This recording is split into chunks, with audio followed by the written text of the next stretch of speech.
31 साल उम्र है, शादीशुदा हूँ शेख। जी।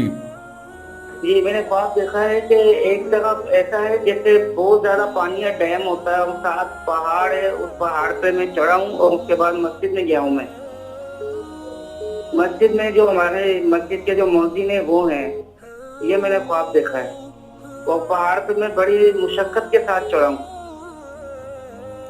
मस्जिद पहाड़ के ऊपर है? हाँ, पहाड़ के ऊपर मस्जिद है और जो अभी मस्जिद का हमारा मौज़िन है वो बाबा वहीं बैठा हुआ है मस्जिद में।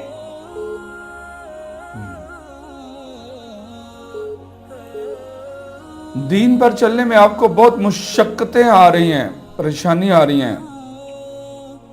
जी। आ रही हैं? जी बिल्कुल, मस्जिद की तरफ से जो मुतवल्ली है उन्होंने बहुत ज्यादा तंग किया हुआ है हमें, मुझे भी और मौज़िन को भी। बस ये मुशक्कतें आ रही हैं।